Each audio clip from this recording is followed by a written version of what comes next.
Welcome to the You Can't Make This Shit Up podcast with your host, Keisha, BBK2472. What's up, y'all? This You Can't Make This Shit Up.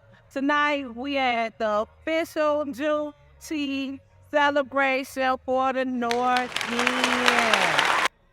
And right now, I'm with Steve Harris, and he is like big man over here. BYRD'S, Cigar bar. It's everything going on. Everything is beautiful. Turnout. So, Steve, come on, tell us what's going on. Oh man, thank you. This is really our first, actually it's the third year, but this is the first time we did it in the backyard here. Whether you know or not, I was kind of born on the North End, but we actually was raised on Millwood. So we were always back and forth. And this is in the neighborhood I grew up in. And I seen a lot of opportunity by Realestate. And I just saw a lot of people that didn't look like me that was doing these type of development deals. And I decided to buy this block, believe it or not, for $10,000. Yeah, and then I actually was part of a little organization down the Northend Governance Board, and I tried to get 10 people to give me $1,000 a piece. Okay. Nobody gave me no money, so we could all own it. So I bought it myself, and then I had the 4-family flat across the street. I gave them the same opportunity. Everybody gave me $10,000. We could own these units and have a pull-out, and we could share the money. Nobody gave me no money, so I bought those over there. Look at they are really nice. Yeah. Yeah. Nice. Yep. Okay. So, and then 6 units over here. So I just kept going all out of my pocket from my day job and working at night, rehabbing these properties. Okay. So this, like, you own like a block. Yeah, I own a couple of corners, but a lot of the properties I did own, I sold them and made sure they were Black-owned developers to help us kind of keep a lot of this for ourselves. Sweet. Okay. So being over here on the North End, have you had any problems? How are the neighborhood people? They treat you good? They had no funny things going on? If you want me to get to the historical part of it, it was a lot of us Black businessmen that had reached a certain level of success kind of moved away from the neighborhood. Okay. Some are, people that our mothers and fathers, that generation before us, they sold the gas station, they sold the liquor stores, the grocery stores, because we used to own all of that. So before I came around, we didn't really have mentors, so the people that was our mentors, it sounded like a cliche, but it was the street dudes. So I learned a lot of my financial literacy and my skill set in the streets. Yeah. And it was the street guys that raised me and taught me how to be an entrepreneur. And what I did after being in the streets so long, I just transferred my skills over. And we, believe it or not, a lot of street dudes guys do have transferable skills sets and able. A lot of guys I know that was above me could have ran Fortune 500 businesses. And it, like I say, you've heard it all before on these podcasts or YouTube with Vlad, but this is reality is that I used just my transferable skills, went back to school and said I wanted to get the same kind of money that I was getting when I was in the streets, and without going to jail, without getting shot again. So it was rough, and we had a lot of problems because I was one of the few men that stayed in the neighborhood. So trying to be an influence to the young guys was a little rough without having other black men go to them and teach them and tell them we're not tolerating this. So, with that being said, we got rid of a lot of the riffraff in this neighborhood. And we started building these businesses back up, starting with the barbershop here. We opened a black bookstore, a hat store, bought Riz Shoe Shine back from Oakland over to John R. Because of the COVID, we lost the hat store. We launched the bookstore.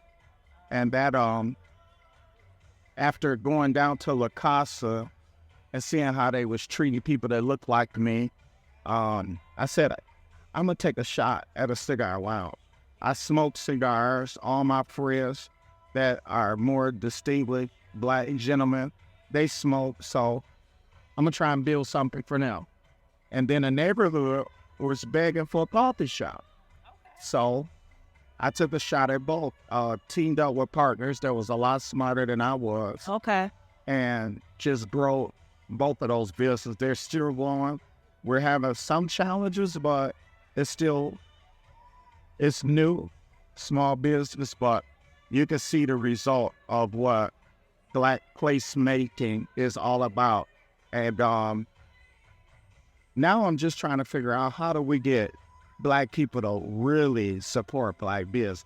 A lot of people talk about it, but they don't be about it. I think once they realize and recognize it's here, because you got it to where when you come once, you gonna come back. Right. It's just to getting them over here, you know what I'm saying? So they can experience what you got going on. Yeah. Because once they come in, you got, I mean, especially if you smoke cigars, like to sit back, have a nice conversation, watch the game, kiki. Yeah. I mean, that's what we do. That's right. Our age, 40 to 50, 60-year-old, we just want to chill anyway, get high, and have some time. We got to go to work in the morning. I know I do. I got to go to work tonight. Right. So, I mean, I love it. Everything is beautiful. I swear, everybody look like they're having a good time. This is a nice day. God set you up. That this like one of the better days we didn't have. That's right. So everything is in divine order. It is. Like I say, it's a lot of work, but if it was easy, everybody would be doing it. You know, I appreciate what you're doing. Black-owned business, woman-owned business, taking a leap of faith, or whatever you need, you could pull up anytime.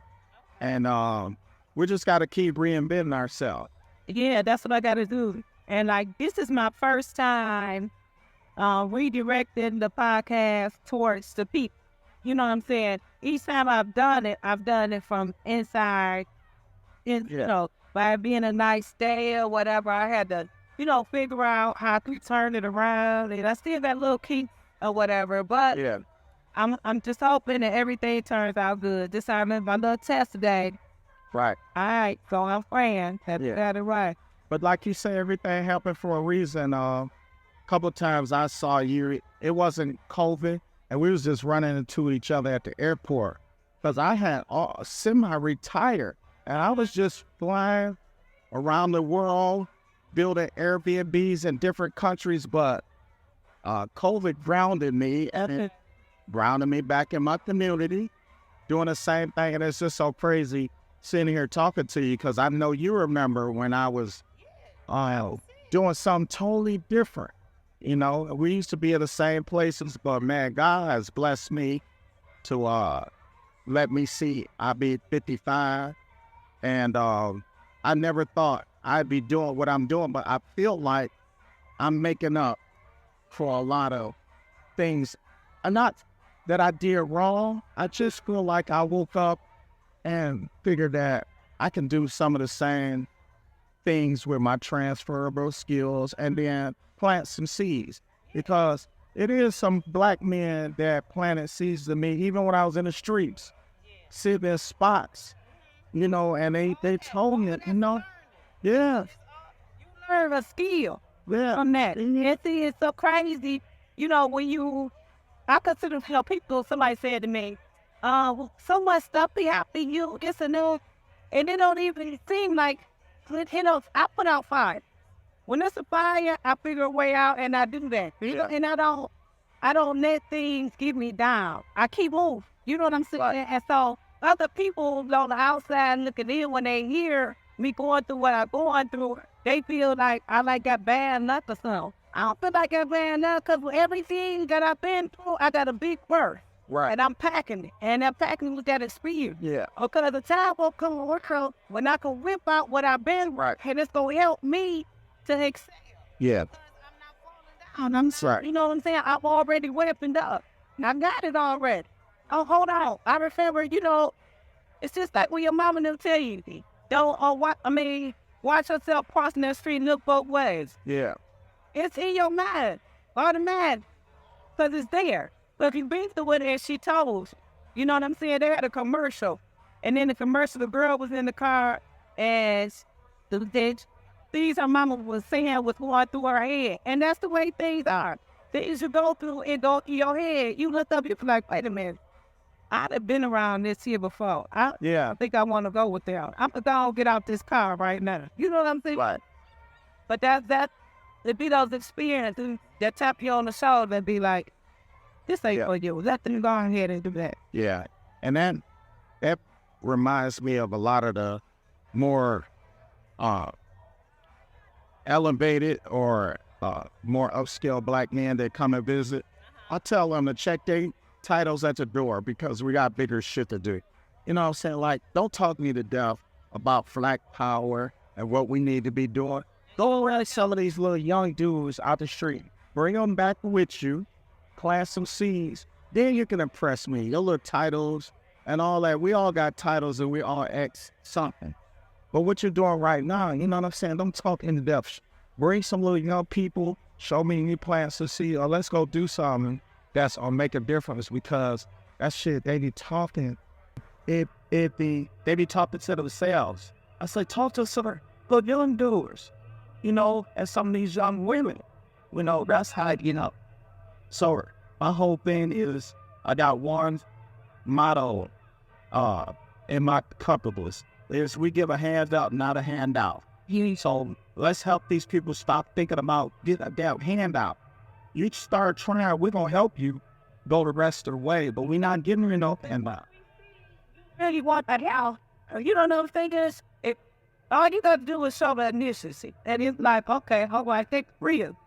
Yeah, that's right. Well, I really appreciate you, and come back anytime. We're going to turn this into something different, because we got some great people that got some stories to tell. You can't make this shit up. And you cannot make this shit up. All right, y'all. Y'all here on the Northend, Juneteenth, on top of the Steve here, and we had a great time. Lucid.